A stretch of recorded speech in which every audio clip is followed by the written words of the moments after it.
روزہ رکھا, بڑے چاؤ سے رکھا, خوب مزے سے سحری کھائی اور ارادہ کیا کہ سارے دن کچھ کھاؤں گا نہ پیوں گا, اور عملاً بھی ایسا ہی کیا. کبھی کچھ کھایا, وہ کھایا کچھ نہیں, پیا کچھ نہیں, دن گزار دیا. لیکن روزہ بہلانے کے لیے اور وقت گزاری کے لیے ماشاءاللہ ایک بہت بہترین آلہ موجود ہے موبائل کا, تو اس کی برق گردانی شروع کر دی. اور اس کی برق گردانی کرتے ہوئے جو جن چیزوں کو اللہ تبارک و تعالیٰ نے دیکھنے سے منع فرمایا تھا وہ مزے لے لے کر دیکھی. تو روزہ تو ہوا لیکن تقوی نہ ہوا, عبادت ہو گئی لیکن تقوی حاصل نہیں ہوا. تو اب میں اسے ایک عام مثال دے رہا ہوں جو ابتلاء عام ہے, جس میں گھروں کے گھروں میں جس چیز کا فتنہ پھیلا ہوا ہے. تو بھائی جب یہ فرمایا تھا کہ ہم نے تمہارے ذمے روزے اس لیے فرض کیے ہیں تاکہ تمہارے اندر تقوی پیدا ہو. تقوی کیسے پیدا ہو کہ اس کی ٹریننگ ہم اس طرح دے رہے ہیں کہ تمہیں کھانے سے منع کر دیا,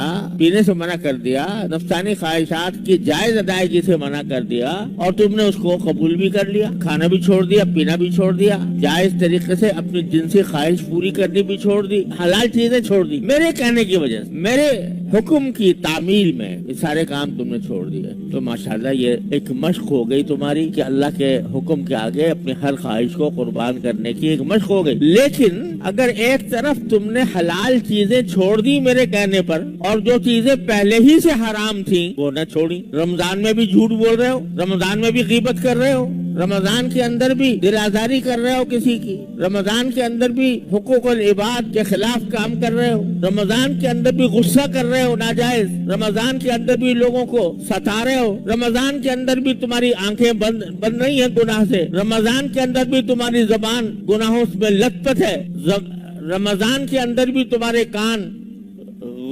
ناجائز چیزیں سن رہے ہیں, غیبت سن رہے ہیں, گانے سن رہے ہیں, موسیقی سن رہے ہیں. کیسا روزہ ہوا یہ؟ لعلکم تتقون تو حاصل نہ ہوا.